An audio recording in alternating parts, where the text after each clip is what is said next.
Welcome to Coach Bennett's podcast, where every run has a purpose, where kindness is hardcore, where this is about running, and this is not about running, where every starting line is a finish line in disguise, where rambling still gets you where you need to be, where pineapple will never ruin your pizza, and the sodas, adult and not adult kind, are always cold, and where there is room on the starting line for everybody. I'm Coach Bennett. Thank you for letting me be a part of your day. Let's get started. Welcome to episode 5. That's right, episode 5 of Coach Bennett's podcast, and we're going to be talking about starting a run, whether it's starting over, starting again, or starting back, which means we're going to be talking about measuring success as many ways as you can. We're going to be talking about celebrating and having and looking for the excuse to celebrate more and more and more. We're going to be talking about being a runner. We're going to be talking about being a fan and being a great coach and teammate to yourself so you can find more starting lines in your life. And as always, this is about running, and this is not about running. So enough intro already. Let's get started.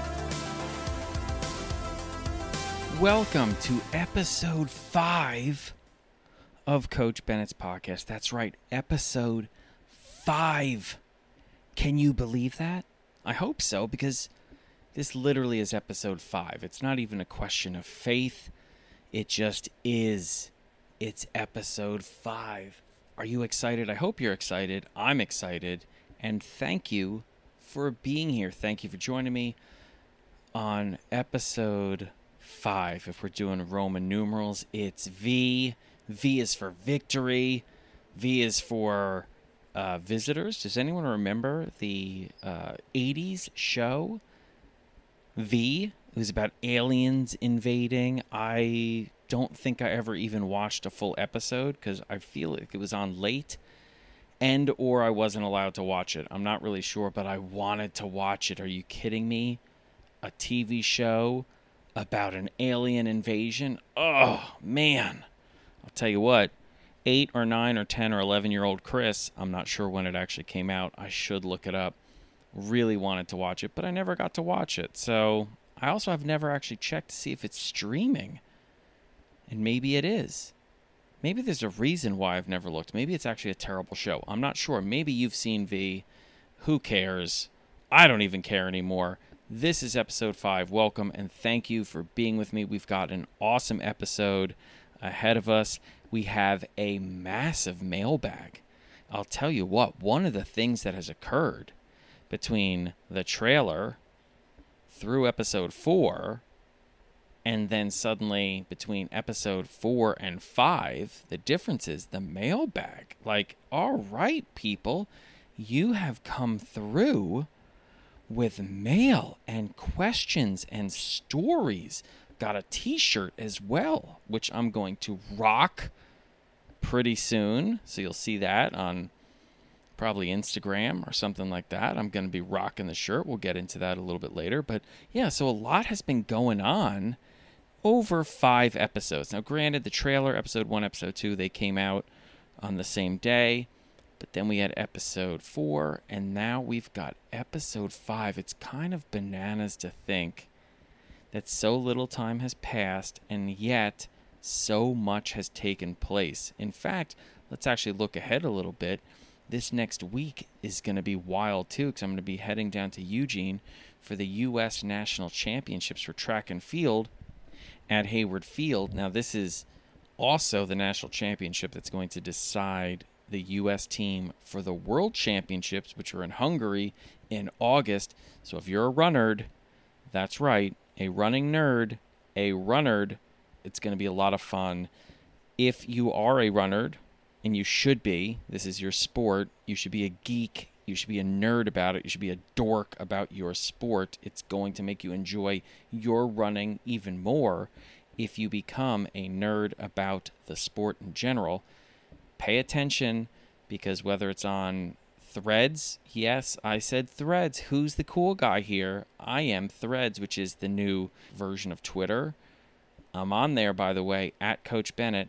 Also Instagram. I'm going to be putting up videos, pictures, stories, because I'm going to be in Eugene, and I'm going to be nerding out, and I'm going to be having a good time at the U.S. National Championships. So that's what's ahead.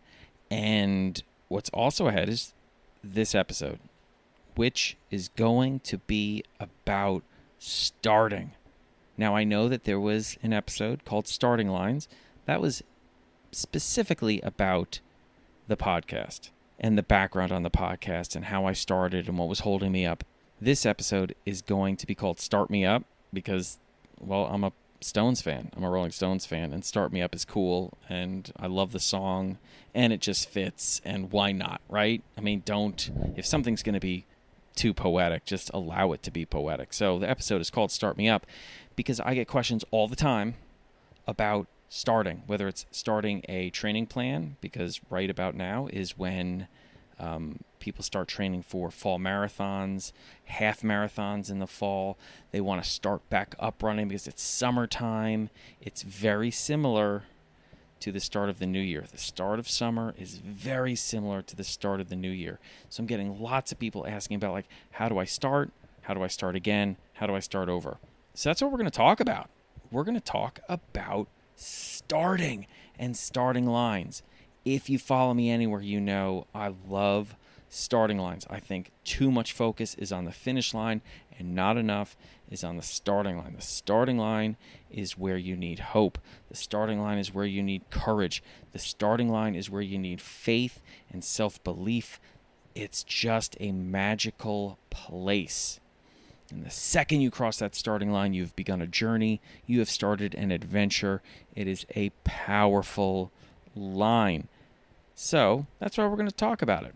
And we're going to start by talking literally about a first run, literally about starting a run. And as always and forever, this is about running and this is not about running. So let's talk about that first run. Caveat here. Am I showing off my vocabulary? I don't think so. I don't think caveat's that big of a word. But if you've never heard of the word caveat, now you have. I'm not going to define it for you. You can look it up. In fact, get yourself a dictionary. Get yourself a real physical dictionary. Don't just look it up online on your phone. Get a dictionary. It's fun to flip through a dictionary. And I'll tell you what, when you're bored and you're flipping through the TV and there's nothing on, I'll tell you what, pick up a dictionary and just flip through the dictionary. Very nerdy, a very dorky thing to do, but I'll tell you this. If you flip through the dictionary for those 10 minutes where you're bored and you don't know what to do, you will leave better than if you're just flipping through the TV. I'm telling you, if nothing else, you're going to come across a couple of wild words you had no idea existed. Okay, so there's your first tip of the day, and I'll tell you what, this episode 5 is full of damn tips. Okay, so let's start with the first run, knowing that we're talking about running here. Psst, and we're not talking about running here. The first run, what is the purpose of a first run? A lot of times people think the purpose of a first run is to end it fitter or faster. Nah. That is not the purpose of a first run. Before we get into exactly what the purpose of a first run is, let's talk about why most people start a first run. And it's not always from a great place. Most people start a first run from a place where they are not happy with themselves. It's usually, I'm out of shape. I don't like who I am right now. I have problems with how I look, how I feel. I have low confidence. I'm insecure. These are the ingredients for somebody starting a first run. And all too often what happens is they look at the first run as something that is going to change their lives completely, as opposed to something that's going to change them. Period. Doesn't mean change them a lot. Doesn't mean it's an emotional, spiritual, physical, mental, and mindful earthquake of which they will never be the same again after. No, it's just a first run. And to be honest with you, the first run shouldn't be that long. I mean, your first run back, your first run ever, your first run starting over doesn't need to be 30 minutes, but most people think it does. And I think that's because most fitness classes are 30 minutes long. So people assume if they're going out for a run, well, they should go for 30 minutes. I don't know where this started, but I'm hoping this is where it ends. Or people put a distance on it, and they'll say, all right, I'm going for a run. What should I do? Well, I think 5K is a good distance. Yeah, I mean, 5K is a great distance. I don't know why 5K needs to be the distance. 5K is just a distance. Is it a good distance? Well, depends on the athlete and the purpose of the run. But it doesn't need to be the distance of your first run. Your first run can be 1 minute long instead of 30 minutes long. Your first run can be 500 meters long instead of 5,000 meters long. The purpose of a first run is to end it wanting to run a second run. The purpose of a first run is that there is a next run. That's the purpose. And I'll tell you why that's the purpose. Because the good stuff that comes from running consistently. The good stuff comes when you get back on another starting line. That's where the good stuff comes from. So if your first run is too far, what happens? You end it in your mind too soon. And that makes you think, I'm not enough. Or running is too much. And that's not a good thing. That doesn't inspire you to come back to the starting line. Maybe it's too fast. And I don't know why people think they should run fast on their first run. Again, what you want is to end the run knowing you could have gone faster, knowing you could have gone further. That's how you want to end the run, the first run. In fact, you want to end the first run before you want to end the first run.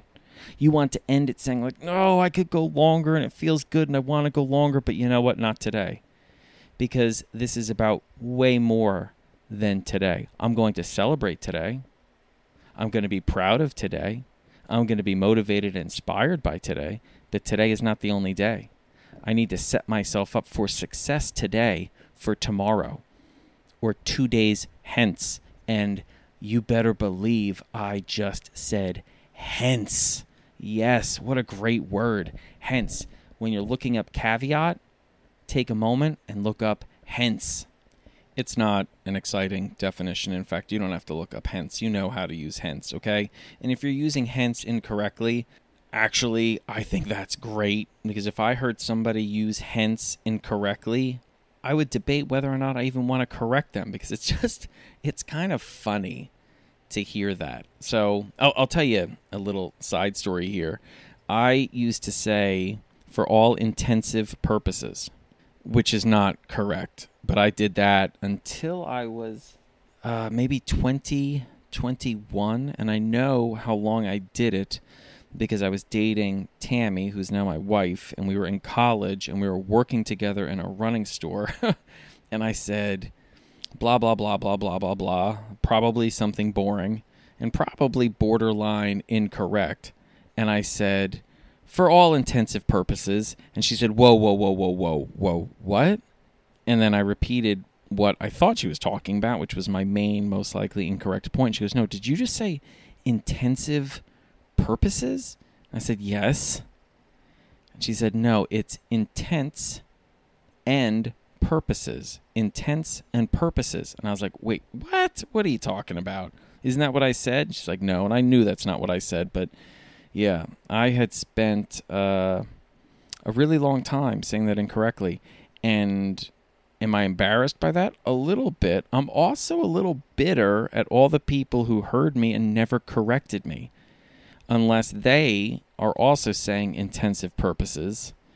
And we were just in this kind of moron factory where we were just kind of saying the wrong thing and you know, kind of boosting up everyone's idea of what was correct, even though it was wildly incorrect. This is the danger of people not being open to being corrected, and also people not having the courage to correct other people. So it's very similar, I think, to when somebody obviously has some shit in their teeth, and you're like, do I embarrass them by letting them know they've basically got like a head of lettuce between two of their teeth? And the answer is yes, tell them. Because it stops right there and doesn't continue. They don't go the rest of the night with Caesar salad teeth. You know what I mean? So just let them know. And there's two parts to this. It takes, I think, some real strength and confidence and a level of security in who you are to accept criticism, accept valid criticism, and admit when you're wrong.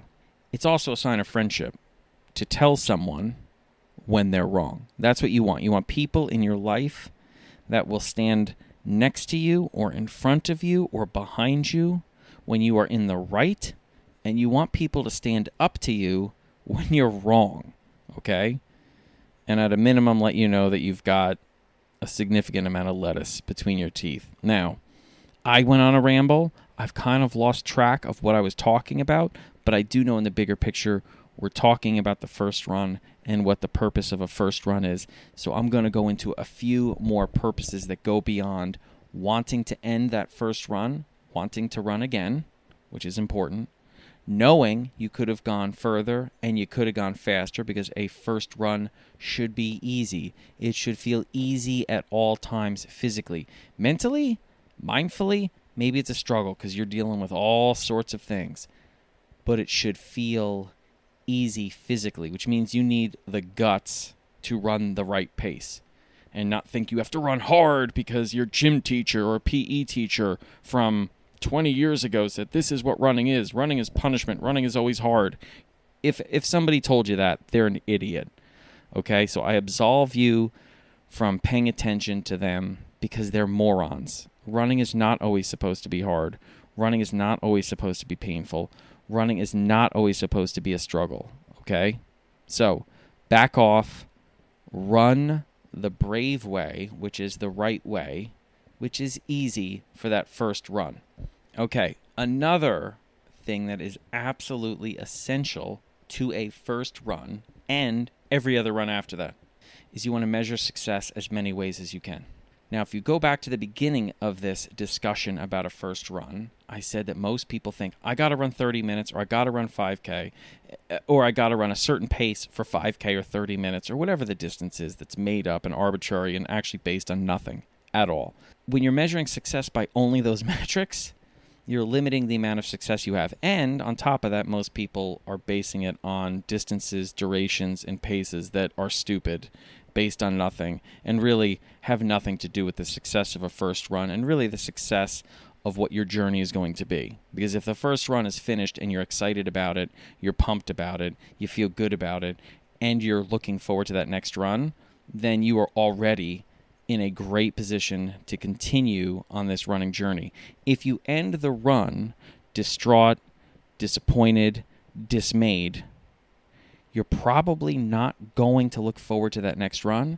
You're going to be setting yourself up to be in a bad position, a weak frame of mind, a stressed mentality as you start this next run, and you're once again going to be trying to run too hard, too long, or too fast. So it's probably going to set you up for a second unsuccessful run. What you want to do is measure success as many ways as you can. So if you're paying attention to what I said, which is run easy physically, without a doubt. Don't worry about how long. Don't worry about how fast. Don't worry about how hard. Don't worry about how far. Focus on finishing knowing you could have gone further, could have gone harder, could have gone faster, could have gone longer. End the run wanting to run again. If you can do that, now when you're done, you can start to look back and measure even more successes, because all of those things were successes, which is great. You need to celebrate your successes. So if you're measuring success as many ways as you can, you're also adding victories to the run. I'll give you an example. So today was very, very hot here in Portland. Just to let you know, I think it was a high of about 95, 96 degrees Fahrenheit. And I went for a run. It was still very, very, very warm. I started out, and I'm like, geez, I'm really running slow. And then I thought to myself, it's 95 degrees, man. This is exactly how you should be running, even though it's way slower than I normally start my runs, and I start my runs very easy. But I just realized, geez, I'm running very slow. And I stopped myself and thought, I'm running really smart right now because it's really hot. And if I make a mistake early in a hot run, you don't recover. On a hot day, you don't recover when you make mistakes. It's too hot to recover. So I caught myself and I thought, no, you're doing the right thing. That was a success. That was good coaching. That was me stepping in as a coach, telling the athlete, stop before you get negative. This is a good thing. That's a success. That's good coaching. Oh, yeah, absolutely. I also passed by a lemonade stand. There were two young boys. They were selling lemonade. And as I went by, how cool is this? They said, hey, do you want some free lemonade? You look tired. Now, they have no idea how long I've been running. No joke. I had been running for less than 2 minutes. And I said, I'm actually cool right now. How long are you going to be out here? They said 30 minutes. I said, okay. I said, I'll be back. I did my run. It wasn't 30 minutes. I didn't even go 30 minutes. But I went home. I grabbed $1. I came back. They gave me my free lemonade, and I gave them $1 tip. That was a success because these kids were happy, and I got some lemonade. It was a fun part to the run, made the run a little bit more interesting, to be honest with you. And I just thought, what a cool thing. These kids offering me some free lemonade, me coming back, which they probably thought I wasn't going to come back. What a cool little moment in the neighborhood. Success. Does it have anything to do with minutes run, meters run, miles run, pace, cadence, heart rate? No, not at all. But it's a success. So if you can look back at your runs and measure success as many ways as you can, you're going to find more success. If you find more success, you'll find more things to celebrate, which are more things to motivate you and inspire you to get on a line again. And if you get on a line again, you're getting more consistent. And consistency is the key. So celebrate more. And you do that by measuring success as many ways as you can. Okay, I've got another thing for you when you're starting up running. Mix things up. The tendency is when you start running to do the same thing over and over and over again because it's safe. And if you're lucky enough to have that first run be a success, you feel a little timid, a little scared to step out, to branch out and do something different. So the tendency is I'm just going to do the same thing again because it worked. And running has never worked for me, and I just want it to work, so I'm going to do the same thing again. And what happens is it turns into the same thing again and again and again and again, and suddenly consistency turns into constantly, and now suddenly it's boring, and you no longer want to run again. It doesn't matter that you're finding success. You're finding the exact same success as yesterday. It doesn't matter that you've run 3 days this week. It was the same run 3 days this week. That's what starts to happen. Early on, you may be noticing different things, but suddenly they start to blend together and your running gets boring. And what you fail to realize is the running's not what's boring. The runner is boring. You want to mix things up. And by mix things up, I mean mix it all up. I've said this before in some articles and on some runs. You want your running week to look like an epic mixtape. Think about what an epic mixtape looks like, okay? It's got fast songs, slow songs. It's got different artists from different albums, maybe from different eras. It is a roller coaster. It's loop-de-loops, and it's straight shots, and there's twisting turns. It is an epic mixtape, which is why when you put it in during all different situations, road trips, long runs, washing the dishes, pre-game, before a party, during the party, post-game after the party. It's got a little bit of everything if it's an awesome, kick-ass, badass, epic mixtape. That's what you want your running to look like. You want your running to have easy days and hard days, different types of speed runs like fartlek, tempo runs, short intervals, long intervals, hill workouts. You want to have those runs that are, early in the morning. Why? Because it's wild to get an early morning run done. I'll tell you what, if you've never done a morning run, do a morning run, because around 3, 4, or 5 p.m., when you start thinking, oh, geez, I got to run, and you realize you don't, oh, baby, it is bliss when you realize the run has been done. If you have the ability to run in a safe environment where you're comfortable at nighttime, a night run is awesome. It's very different. Now, granted, there are different parts about a night run that you have to take into account, which we can go over on a different episode of Coach Bennett's podcast. But your pace is going to be different because you're going to want to back off. Okay? It's usually a little bit cooler. There are even different sounds. The bugs are different. It's a very different environment, but it mixes things up. If you run on roads a lot, run on a trail every once in a while. If you run on trails all the time and you have access to maybe running on some hard-packed sand or even running on a road loop that's really cool, do it. If you normally run in a group, run alone. If you normally run alone, run in a group. Mix things up.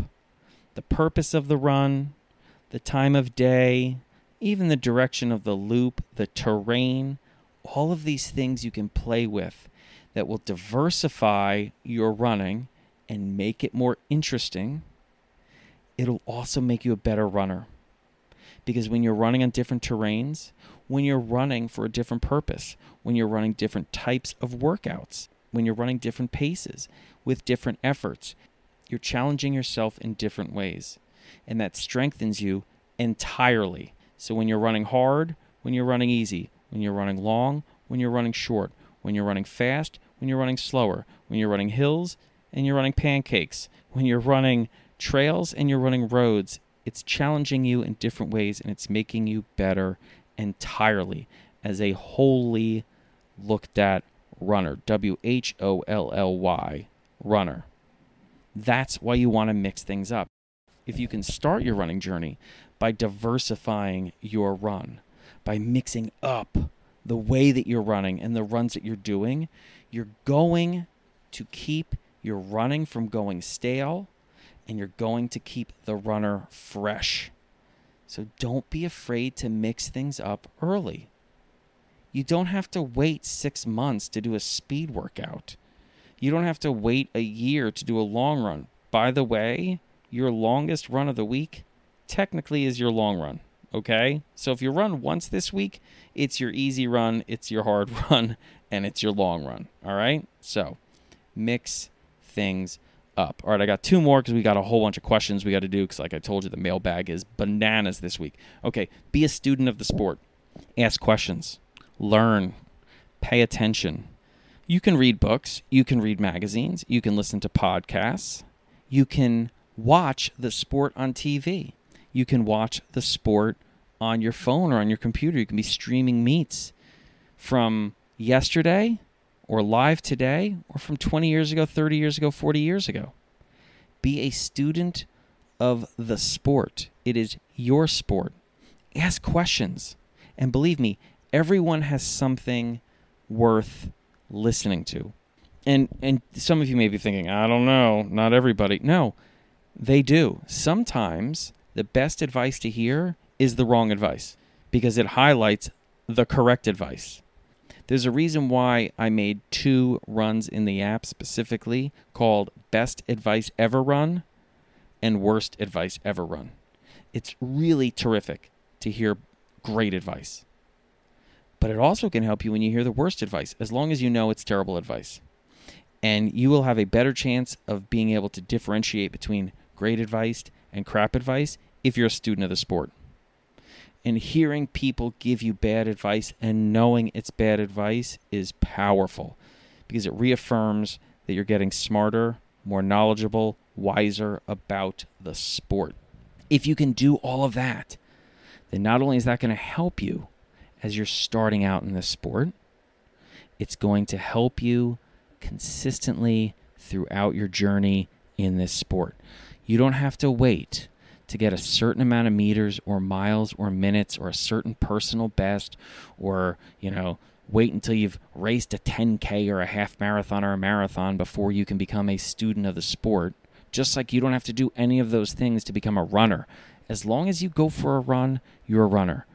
And as long as you go for a run, you can be a student of the sport, okay? So be a student of the sport. The last thing I'm going to tell you for this episode is be a fan of the sport. Be a fan of the other runners that you see out there on the roads and the trails. They are not your competition. They are your colleagues. They are not your enemy. They are your teammates. They are not a reason for you to feel insecure. They are there for you to feel inspired and know it is the same for them when they look at you. Okay? All too often, runners see the sport and they see people taking part in the sport and they use it as an excuse to beat themselves up. That needs to end. You need to see other runners out there and say, hell yeah, good for you and good for me. You can see them and say, look at them out there, they're working. And just know you're doing the same damn thing. When you see someone out running while you're running, it is an excuse for you to celebrate them and an excuse for you to celebrate yourself. It is not an excuse to beat yourself up. It is not an excuse for you to say, look what they're doing and they're doing it better than me. That's shitty teammate. Don't do that. Use it as an excuse to celebrate them and yourself. And the sport at every level, it's your sport. I was saying that this weekend in Eugene is the U.S. National Championships. All around the world, there are national championships going on. It's your sport. Be a fan. Celebrate it. I'm going to be spending the weekend watching people do things I can't do. I never could do. And it inspires me to do things. It inspires me to go for a run. It inspires me to try hard. It inspires me to take risks. It inspires me to take on challenges. It inspires me to try new things. When I see people doing extraordinary stuff out there on the track and the field, it gives me hope. I mean, that's awesome. Who doesn't want that to be a part of their life? But sometimes people think that there's like this imaginary barrier, like, well, I can't be a track fan because I'm not a track and field athlete. Well, you're a runner. It's your sport. What do you think, you have to run a certain time to enjoy the sport? Do you think everyone in an NBA arena can dunk or shoot 40% from the three-point line? Do you think that the record number of people watching the women's Final Four in NCAA basketball could all get on that court and do what those women were doing? Absolutely not. No way. But they didn't watch because they thought, well, I can do this. And people didn't choose, at least I hope, not to watch because they thought, well, I shouldn't, be watching this because I can't do it. Are you kidding? You watch it to be entertained and to be inspired. That's why you can watch track and field. The difference is you actually do what they do. You do run. You do push yourself. You do challenge yourself. You know what it feels like to run down a last straightaway if you've ever done a workout or a race and pushed yourself to your limits. That's how it feels. It feels like you've got battery acid in your veins. You're breathing in fire. It feels like there's concrete being poured into your legs. That's what they're feeling down the last straightaway. You've felt that before if you've done a hard enough workout or raced. Okay, great. You got something in common with them. Believe me, you got more in common with the people racing and competing in track and field than you probably do with people playing basketball, football, softball, baseball at an elite level. So be a fan of the sport because it is your sport. So be a fan of your sport. Now, if you can do all of those things, then your first run absolutely will lead to a next run, which will lead to a next run. And like I said, that will lead to consistent running, and that's where the magic is. So you can use this whole thing and pull out running and put whatever else you want in there, and it works. It works for all of it. Because like I said, this is about running, and this is not about running. So there you go. That was the heart and soul of this episode. And now we get into, again, I'm not big on segues. I'm going to get better at segues. Maybe we'll even have like some music in there that we can like slide in, like segue. And don't worry, I'll not sing the segues. But we've got mail. I don't know if you can hear this, but I am grabbing some of the mail right now. and we're going to do some mailbag because we are almost done with episode 5. Okay, we're starting off with a question. We're going to do a couple questions today. I'm pretty excited, and I'm going to try not to ramble so we can kind of rip through these. But the first one is from Chris is 2020, and it's how do I prepare best for a run or a race? Now, Chris, I'm assuming it's Chris. Chris, it depends on what the race or the run is. I will say this. The best place to prepare for a race or a run are other runs. For whatever reason, we don't refer to our runs as practice. Every other sport refers to everything other than a game as practice, and I think that's what we should really do. Okay, 2 things. We should look at running as we're playing running, and we should look at our runs as practice for those bigger runs or those big races. So look back at your running log, and here's a little, asterisk here, assuming you have a running log, and this is one of the reasons why you have a running log. Look at some of your biggest workouts or biggest runs and see what you did leading up to them. How did you prepare for them, whether it's mentally or physically or even nutrition-wise, recovery prior to it or after it? What were the things that worked and what were the things that didn't work? Don't be afraid to go critical. Remember, criticism is never bad if the purpose of it is to improve you. You want to be critical to build up, not critical to beat down, which is why you look for weaknesses, which is why you look for mistakes, because within those mistakes, within those weaknesses are opportunities to improve. That's never a negative thing. So I would say the best thing to do right now, if you haven't kept a running log, is to start keeping a running log and start paying attention to what you're doing. Journal in there about what you do on a daily basis because you're going to see some things that work and some things that don't. Okay? All right, but great question. Okay, next question coming from the great state of Illinois. Matt Massett. Great. You've got a couple questions in here. I'm going to answer one of them this time. And the one I'm choosing is because I get it asked a lot. It says, how many mph, miles per hour, so it could be kph too, kilometers per hour, is considered running? You say, I've started trying to run back when I was 30 with the birth of my first child. Up until then, I told people I jogged and not ran since it was closer to 10 minutes a mile. Okay, I'm a dictionary dork, okay? Now, if you look up running, it says the act of a runner. It says nothing about how far, and it says nothing about how fast. The biggest differentiating factor between running and walking, it's not running and jogging. They mean the same thing. Some people say jog when they mean they're running slowly, and some people say they're running instead of jogging, which means they're going a little bit quicker. There is no difference. There's no difference at all. You look at some of the professional runners, their jog is other people's hardest runs. So it's totally personal. So throw that away. There is no difference between jogging and running. The real difference is between jogging and walking. And the only difference between jogging and walking is flight. When you run, you fly for a little bit. When you walk, there's always one foot on the ground. That's the biggest difference. It has nothing to do with how far you run for it to count as a run, and it has nothing to do with how fast. If you're flying a little bit, you're running. That's all that matters. And I would recommend that you pay a little bit of attention to yourself when you're out there running or jogging. They mean the same thing. And pay attention to how you're flying a little bit. Yes, it's not very long, but you're flying. You're taking off and you're landing. And it's a beautiful, beautiful thing. So it's not how far, not how fast, not how long. It's whether or not you're taking flight. That's the difference between running and walking. Okay? Okay, I think we've got time for one more in this episode. This is coming from Calgary, Canada. Our neighbors up north, and Cody Woolsey, who has an idea, actually, for a future podcast. And Cody, you're going to be excited about my answer here, but let me just read what you wrote. Cody writes, I don't necessarily have a question, but more of an idea, maybe for a show or a segment on a show. Yesterday, I did one of my favorite guided runs on the NRC app, 10K Head Starts. I love this one. 5K Head Starts is rad too, by the way. And one of my favorite thought starters is right around 2 or 3K. In the end, If you give everything to the people and things you are most passionate about, you will end up with more than when you started.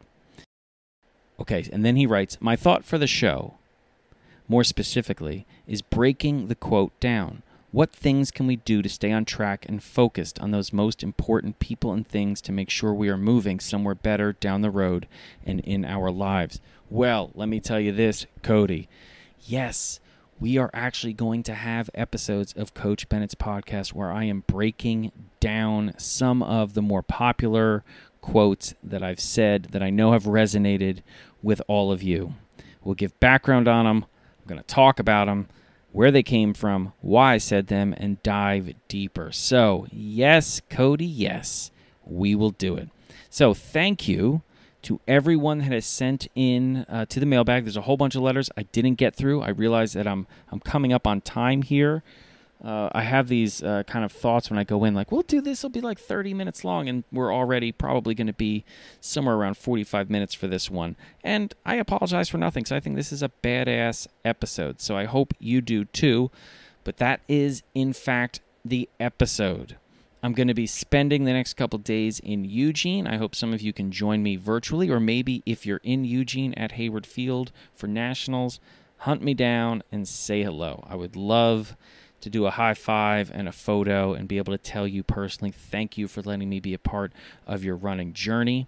And if you're not in Eugene, well, hopefully you listened to this and you went on a few runs and you had a great couple of days until we meet again for episode 6 of Coach Bennett's podcast. So to everyone listening, thank you so much. To everyone that wrote, I'm reading the letters and I'm going to be getting to those questions. Thank you for writing. Thank you for sending them in. Check out the show notes for the address. You can send in your questions to Coach Bennett's podcast. So take care of each other, and remember, every run you do is a first run. It's your first run since the breakup. It's the first run since the injury or the sickness. It's your first run ever. It's your first run back. It's your first run since the last run. It's always a new starting line. And on the other side of it is a finish line that you know is just a starting line in disguise. So when it's time for you to get back on a starting line, if you want, I'll meet you there. Take care of yourself. Take care of each other. See you soon.